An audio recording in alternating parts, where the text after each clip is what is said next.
Assalamualaikum warahmatullahi wabarakatuh. Berjumpa lagi di diskusi lintas agama antara Lamsen Nebaho dan Spektakuler Nababan. Ini di part yang kedua ya. Apakah Lamsen Nebaho mampu menjawab siapakah yang ditebus dosanya oleh Yesus atas kematian Yesus yang terkutuk di kayu salib menurut pengakuan Paulus. Jadi buat teman-teman semua, kaum muslimin dan muslimat dimanapun anda berada, jangan lupa like, share, dan subscribe-nya ya. Dan untuk kita semakin seru bagaimana diskusi ini terjadi, maka marilah sama-sama kita mendengarkan diskusi antara Spektakuler Nababan dan Pendeta Lamsen Nebaho. Mampukah Pendeta Lamsen Nebaho untuk menjawab pertanyaan siapakah yang ditebus oleh Yesus atas kematian Yesus yang terkutuk di kayu salib menurut pengakuan Paulus. Dan untuk lebih serunya, marilah kita mendengarkannya bersama-sama. Iya bang, yang saya tanya itu atas kematian.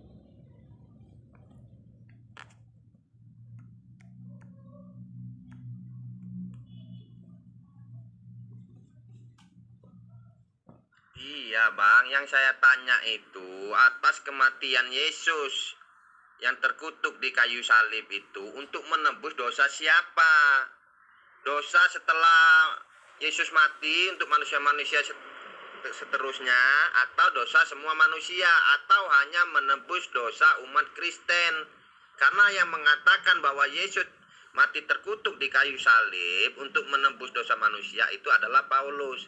Jadi yang saya tanyakan sama Abang Lamsen yang ganteng ini ya, Yesus itu menebus dosa siapa bang? Umat Kristen aja kah? Atau seluruh umat manusia? Termasuk orang-orang yang ada sebelum Yesus. Kalau masalah tentang korban bang, di misbah, di bait suci, itu dosa-dosa tertentu, cuman itu tertulis di dalam kitab abang. Korban itu bukan cuma sekedar domba, boleh merpati, dan itu dosa-dosa yang disengaja, dan itu tertulis jelas bang. Pertanyaanmu salah, ya tidak bisa dijawab pertanyaan yang salah, tapi nggak apa-apa, saya betulkan. Mungkin maksudmu begini, Yesus terkutuk di salib itu karena apa? Ya, sebetulnya saya yang terkutuk, tapi kutukan itu dialihkan kepada Yesus. Yesus menebus manusia, bukan menebus dosa, menebus manusia, menggantikan manusia yang seharusnya mati, seperti binatang yang menggantikan anaknya Abraham itu. Begitu ceritanya, gampang, mudah kok dipahami sebetulnya. Cuma karena Islam itu tidak percaya kepada ajaran Alkitab, maka selalu berusaha untuk menyalah-nyalahkan. Itulah sebabnya saya katakan, Islam itu selalu menyakiti hati orang Kristen. Bertanya tapi tidak tahu apa maksud dan tujuannya. Bang Lamsen ini gimana? Keyakinan itu bang, jelas. Tapi sebelumnya saya tanya, abang Kristennya apa? Dari deno mana? Di situ jelas dikatakan dengan matinya Yesus di kayu salib, maka manusia itu terlepas dari kutuk, katanya Bang Lamsen. Kan itu maksud tujuan Bang Lamsen. Jadi manusia yang dikutuk itu ditebus dari kematian. Jadi yang ditebus dari kematian itu manusia yang mana? Kalau menurut Bang Lamsen seperti itu. Saya ikuti jalurnya Bang Lamsen. Makanya saya tanya Bang Lamsen dari deno mana. Nanti saya kasih tahu bang, saya bekas dari Pentakosta. Jadi Bang Lamsen, begini Bang Lamsen, sesuatu itu harus kita pelajari dan kita harus berpikir kritis. Jika Bang Lamsen adalah penggemarnya Cristiano Ronaldo, Seharusnya Bang Lamsen mengikuti gaya dan ciri khasnya Cristiano Ronaldo. Bukan memakai bajunya Messi dan mengikuti ciri khasnya Messi. Itu salah, Bang. Karena begitu besar kasih Tuhan akan dunia ini, maka dikaruniakannya anaknya yang tunggal, supaya setiap orang yang percaya kepada Yesus mendapat hidup yang kekal. Jadi semua manusia. Benarkah semua manusia? Ya tidak. Siapa saja yang percaya kepada Yesus berkuasa melepaskan dia. Percaya yang punya bukti. Bukti kepercayaan apa? Melakukan seperti apa yang dilakukan Yesus. Melakukan perintahnya, 10 perintah Tuhan. Jelas kok di Alkitab kami itu. Karena kamu itu tidak pernah baca Alkitab kami, yang tidak kamu percaya itu, saya maklumin saja. Terlalu bertanya, ya saya siaplah menjawabnya itu. Cuma saya yakin dan percaya kamu tidak akan percaya. Dan tujuanmu itu hanya supaya saya itu meninggalkan agama saya atau meninggalkan Alkitab saya. Tapi caramu itu salah. Salah itu.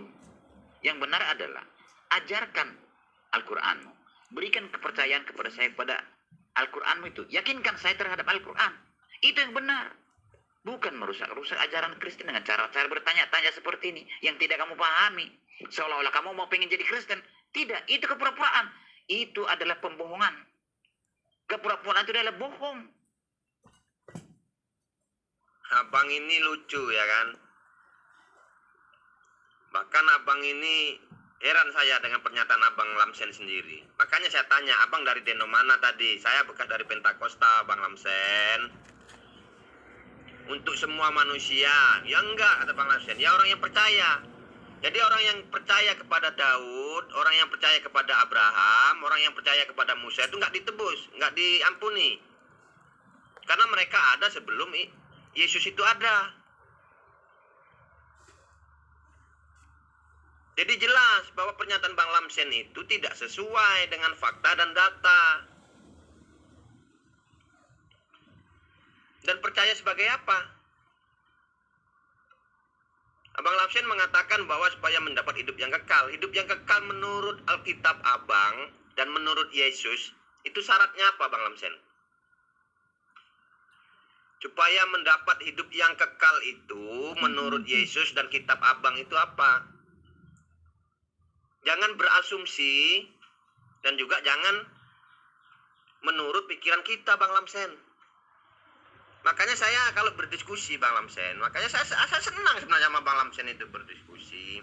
Kalau kita berdiskusi santai secara kitabiah, tidak mengarang-arang, tidak berasumsi. Enak Bang Lamsen.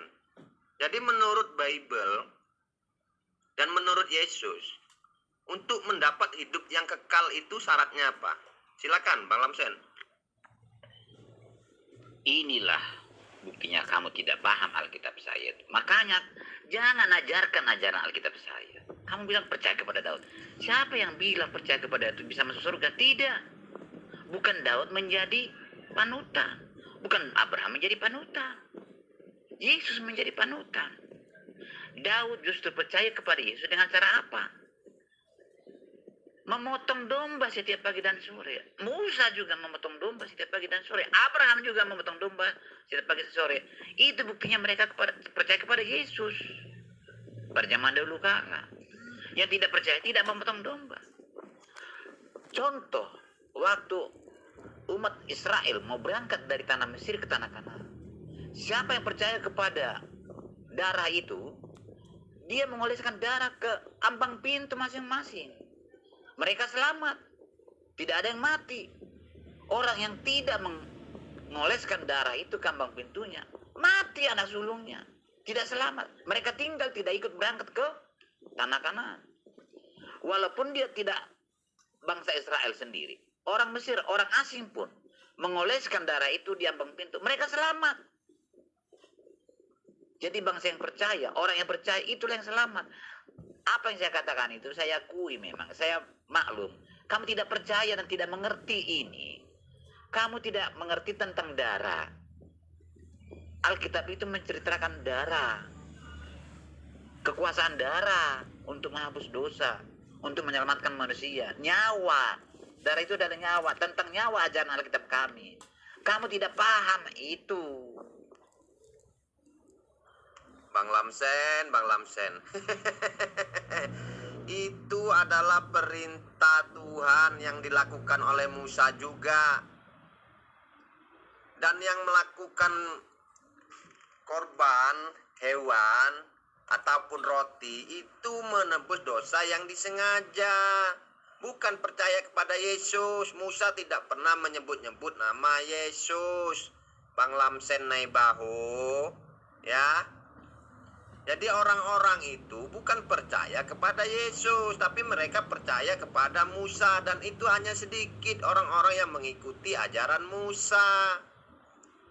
Itu sudah saya bilang, Bang Lamsen. Kalau berdiskusi sama saya, jangan berasumsi. Saya tadi kan bertanya, hidup yang kekal menurut Bible dan Yesus itu apa? Kalau Bang Lamsen bilang nggak paham, saya kasih paham. Inilah hidup yang kekal itu. Engkau harus mengenal satu-satunya Allah yang benar dan mengenal Yesus Kristus yang Dia utus. Itu hidup yang kekal. Dengan mengikuti syariat yang Yesus ajarkan. Ya, Bang Lamsen. Jadi sebenarnya Bang Lamsen, umat Kristen itu malu mengakui bahwa mereka itu pengikutnya Paulus. Tapi untuk membungkus ajarannya, maka mereka mengatakan pengikutnya Yesus. Tapi tidak ada satupun yang diikuti apa yang dilakukan oleh Yesus. Yesus tidak makan babi, Yesus sunat. Yesus tidak ibadah hari Minggu di gereja. Bahkan penembusan dosa itu adalah sesuatu yang diada-adakan, dogma yang diajarkan oleh Paulus. Akhirnya diimani oleh para gereja-gereja. Karena penebusan dosa itu tidak ada. Karena pada hari akhir nanti, Yesus kembali ke dunia itu, Dia akan mengusir orang-orang yang mengikuti ajarannya Paulus. Apa bunyinya? Bukan orang yang berseru kepadaku Tuhan, Tuhan, yang akan masuk kerajaan surga. Bukan orang yang mengusir setan atas nama Yesus. Bukan orang yang berbunyi atas nama Yesus. Justru orang-orang yang melakukan semua itu adalah umat Kristen semua. Yang mengusir setan atas nama Yesus, bermujizat atas nama Yesus. Yang menuhankan Yesus itu ya umat Kristen itu semua. Apa kata Yesus? Nyala kalian dari sini. Berarti kalau kalian itu semua orang yang melakukan itu suruh pergi. Aku tidak mengenal kalian. Kalian semua pembuat kejahatan. Jadi saya kira Bang Lamsen, ketika Bang Lamsen ingin mengatakan sesuatu, berdiskusi secara kitabiah Bang Lamsen, kita gunakan dulu keindahan yang Tuhan berikan kepada kita, yaitu yang disebut manusia itu otak. Untuk berpikir secara jernih dan berpikir kritis, terutama keindahan otak yang Tuhan berikan kepada kita itu, gunakan dulu untuk jujur kepada diri kita sendiri. Baru kita bisa jujur kepada orang lain. Begitu ya Bang Lamsen? Dan satu lagi ya Bang Lamsen, saya pesan ini dari adik abang ini ya kan, buat abangku Lamsen Nebau yang ganteng ya. Di zaman Musa, korban itu hanya untuk menebus dosa-dosa yang dilakukan dengan sengaja, ya, bukan untuk menebus kutuk dan dosa manusia. Mereka bukan percaya Yesus, belum mengenal Yesus mereka. Ya, dan mereka tidak pernah mengorbankan manusia. Harusnya Bang Lamsen baca dong. Dilarang nggak menurut kitab Bible Bang Lamsen itu melakukan korban manusia? Hah? Di kitab Bang Lamsen dikatakan yang mengorbankan manusia kepada dewa-dewa Molok itu, mereka telah membuat kejahatan kepada Tuhan. Yang boleh dikorbankan di zaman Musa itu ya domba, merpati, bahkan roti pun boleh. Jadi saya sarankan Bang Lamsen berpikir dulu secara kritis. Baru habis itu pelan-pelan Bang Lamsen baca nanti Bible itu. Kaitkan benang merahnya semua. Di akhir, di finishnya nanti, siapakah yang akan diusir oleh manusia Yesus yang Bang Lamsen tuhankan nanti, ya Bang Lamsen. Semoga Bang Lamsen mendapatkan hidayah. Jangan beriman buta seperti yang Bang Lamsen katakan.